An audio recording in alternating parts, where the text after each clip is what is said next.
El liberalismo clásico, también conocido como primer liberalismo, es una corriente política que se refiere al conjunto de ideas que surgieron durante los siglos XV y XVIII en contra del poder absoluto del Estado o de la intervención del monarca, con el fin de que el individuo pudiera desarrollar sus capacidades personales, es decir, su libertad. Inglaterra, los comienzos del liberalismo. El liberalismo nace en Inglaterra a mediados del siglo XVII entre la Guerra Civil y la Revolución Gloriosa de 1688. Sus primeros manifestadores fueron un grupo de pequeños propietarios y de disidentes del ejército parlamentario de Oliver Cromwell, que se organizó como partido político en 1646 y que tenía la ideología de que la comunidad política es un conjunto de personas libres que comparten los mismos derechos fundamentales y que el gobierno tiene que estar basado en el consentimiento de aquellos sobre los que se manda, teniendo que rendir cuentas ante el pueblo cuyos derechos pretende proteger en todo momento. Demanda de tolerancia religiosa. Dentro de la Iglesia anglicana se manifestaron tendencias de tolerancia respecto a los disidentes, como la de los llamados latitudinarios, que abrogaban porque dentro de la Iglesia anglicana cupiesen todos, unidos siempre en lo esencial de la fe cristiana, pero con libertad en lo no esencial.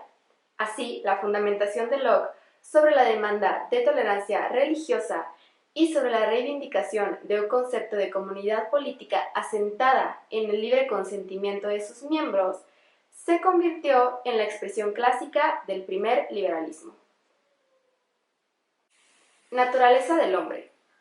En esta concepción se destaca que el ser humano es una criatura de Dios, propiedad de Dios, y no sometido originariamente a ninguna otra criatura humana. Es decir, ningún ser humano puede convertirse en el esclavo de otro ser humano.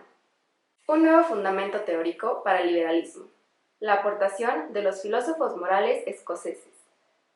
En la segunda mitad del siglo XVIII, Escocia fue el escenario de una intensa actividad intelectual en las ciencias naturales, en la filosofía moral y política y en la ciencia económica, época conocida como la Ilustración escocesa.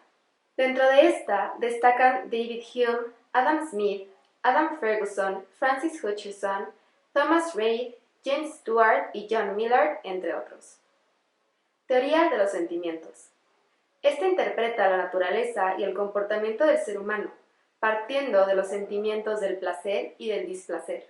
David Hume y la idea de un estado de naturaleza.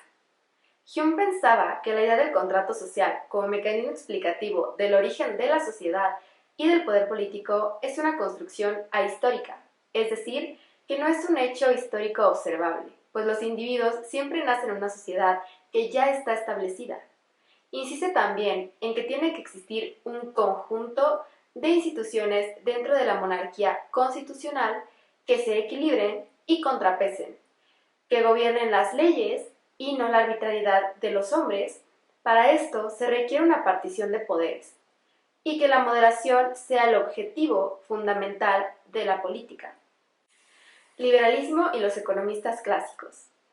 Adam Smith y David Ricardo son considerados precursores de la economía clásica, misma que se relaciona con el liberalismo porque se manifiesta al hablar de la teoría de la sociedad, donde aparece el comportamiento económico del ser humano y el principio de la división del trabajo como la fuente del crecimiento.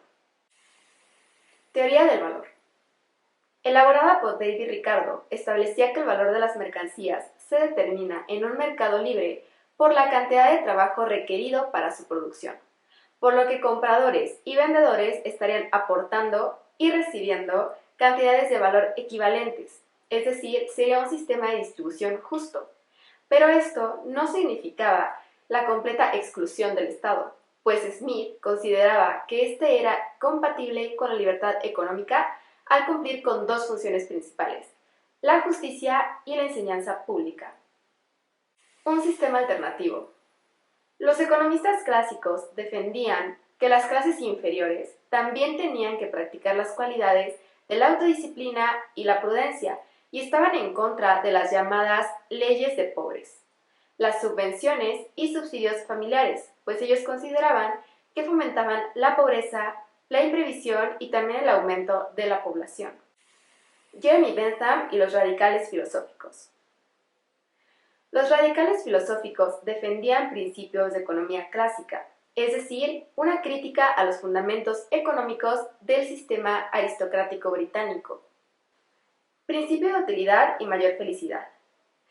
Jeremy Bentham tenía en la base de su pensamiento moral y político el principio de utilidad, con dos enunciados. El fáctico, referente a que la gente siempre busca su propio placer o felicidad, y el normativo, que califica a las acciones, ya sea como correctas o incorrectas, en la medida que contribuyen o perjudican a la felicidad de la sociedad. Además, él rechazaba la teoría de los derechos naturales como explicativa del origen y los límites del poder político, y no creía en derechos frente al poder, sino más bien en seguridades frente al mal gobierno. James Mill y el control del poder. Mill pensaba que la ampliación del sufragio electoral evitaría el predominio de un grupo social cuyos intereses no coincidieran con los generales, y que a través de la educación es que los individuos conocen realmente sus intereses y además pueden perseguirlos de forma racional y ordenada. Francia, la crítica antiabsolutista de parte de los nobles. A mediados del siglo XVII, el discurso contra el absolutismo político en Francia estaba formulado por los nobles que se oponían a la centralización política y al absolutismo monárquico, que estaba llevando a cabo el rey Luis XIV. Los nobles creían que el absolutismo conduciría a una revolución sangrienta, como lo que estaba ocurriendo en Inglaterra. Por eso reclamaban su soberanía. Claude Julie decía que el poder del rey no es absoluto, sino limitado a la función de mantener la justicia. Sin embargo, el rey Luis XIV fue muy autoritario y no dejó espacio para las críticas antiabsolutistas, por lo que hubo una manifestación un tanto importante por Pierre Jurieu, protestante francés exiliado en Holanda, quien enviaba cartas a los protestantes y pensaba que el ser humano no puede darle al real monarca la autoridad sobre la conciencia del ser humano, pues ésta pertenece únicamente a Dios. La crítica del despotismo y el análisis de las condiciones de la libertad política. Estas constituyen el núcleo del pensamiento político de Charles Lewis, de un esquema de sociedad estamental con un poder político no absoluto. Montesquieu, en su libro El espíritu de las leyes, establece una clasificación distinta, en la que diferencia entre monarquía, república y despotismo.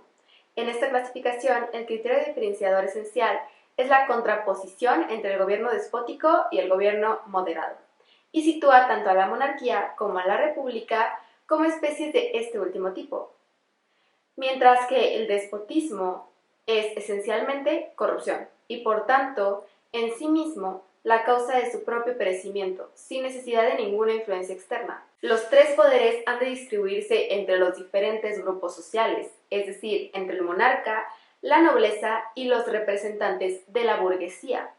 La libertad política para Montesquieu consiste básicamente en no hacer lo que se quiere, sino en hacer lo que debe quererse y en no verse obligado a hacer lo que no debe quererse. Reivindicación de la libertad individual en el pensamiento ilustrado. La reivindicación de la libertad económica y la crítica a la organización gremial del trabajo y a las trabas aduaneras al comercio es común al grupo de economistas franceses, conocidos como Escuela Fisiocrática, que escribieron en la década de los 60 del siglo XVIII. La base de su doctrina económica era la existencia de un orden natural, es decir, para ellos existía un sistema de leyes universales e inmutables instaurado por Dios, y el buen gobierno político consistía en adaptarse a ese orden natural. La enciclopedia como obra emblemática de la Ilustración francesa. Editada por Denis Diderot y Jean Le Rond d'Alembert, contiene una clara reivindicación de la libertad de investigación y de expresión. Por otro lado, tiene un rechazo rotundo a la superstición. A finales de la década de 1780, la reivindicación de la libertad política y la crítica de los privilegios, así como una constitución elaborada por los representantes de la nación soberana, se convirtieron en temas centrales en la discusión pública. La convocatoria, el 8 de agosto de 1788, de los Estados Generales de Francia para el 1 de mayo de 1789, desencadenó realmente el proceso revolucionario y durante los preparativos de tan magna asamblea aparecieron algunas de las ideas fundamentales que habían de tener una trascendencia enorme durante todo el proceso revolucionario. Emmanuel Joseph y el liberalismo postrevolucionario. Sus ideas recogen el núcleo del pensamiento antiabsolutista y antiestamental. La libertad del ciudadano es el único fin de toda la legislación y tiene que quedar garantizada por una ley fundamental, la Constitución, la cual la nación que es soberana tiene que darse a sí misma a través de sus representantes. Pero un obstáculo para el establecimiento de una buena Constitución se encuentra entonces en la existencia de privilegios, pues estos son antinómicos de las leyes. Benjamin Constant entiende la libertad individual como la independencia del individuo y el disfrute de esa autonomía individual. Sostenía que el sistema político tiene un poder limitado y sometido a control, pues su finalidad no es otra sino garantizar que los individuos puedan disfrutar pacíficamente de su libertad individual, y determina como derechos inalienables sobre los que ninguna autoridad podrá ejercer poder ajeno a la libertad individual, la libertad religiosa, la libertad de opinión, en la que sea comprendida también la publicidad, el disfrute de la propiedad y la garantía contra cualquier arbitrariedad. También formula una división de 5 poderes: el poder real, el poder ejecutivo, el poder judicial, el poder representativo de la opinión y el poder representativo de la continuidad. Junto al pensamiento liberal de Constant y de los publicistas del Partido Liberal, también se tuvo la aportación de un grupo de pensadores que no formaron ni un partido político ni una facción, sino más bien un círculo de amistades conocidos como los doctrinarios. Crítica antiabsolutista en defensa del orden estamental. El absolutismo en Austria y Prusia había intentado una conciliación entre la afirmación de un poder político absoluto y la incorporación de algunos elementos del pensamiento ilustrado. Del pensamiento ilustrado se había tomado entonces la figura del contrato social como instrumento explicativo de la relación entre el Estado y sus súbditos. Además, se había aceptado también la idea de la felicidad colectiva como el fin propio del Estado. El pueblo era entonces destinatario de la acción del poder, pero siempre como un objeto y no como un sujeto activo y participativo. Crítica al absolutismo y a la sociedad estamental. Immanuel Kant establecía que el Estado es el encargado de garantizar el derecho y la libertad del ser humano, y no le corresponde del todo el bienestar o la felicidad de los ciudadanos, ya que esto puede lograrse incluso de mejor manera en el estado de naturaleza o bajo un gobierno despótico, pero sí le compete la máxima coincidencia de la Constitución con los principios del derecho, que es a lo que nos obliga la razón por un imperativo categórico. Por el contrario, Wilhelm von Humboldt llega a la conclusión de que el Estado debe limitar su acción exclusivamente a la tarea de suministrarle seguridad a los ciudadanos, absteniéndose por completo de intentar influir sobre el carácter y la moral de la nación. Se presenta entonces la idea del derecho, donde se establece que los seres humanos deben estar en un estado con derecho, pues si pretendieran estar en una situación de libertad sin un derecho sancionado y garantizado, estarían realmente en una situación en la que nadie estaría seguro de lo suyo frente al poder de los demás. La idea del Estado resulta ser, por consiguiente, la de un Estado de derecho.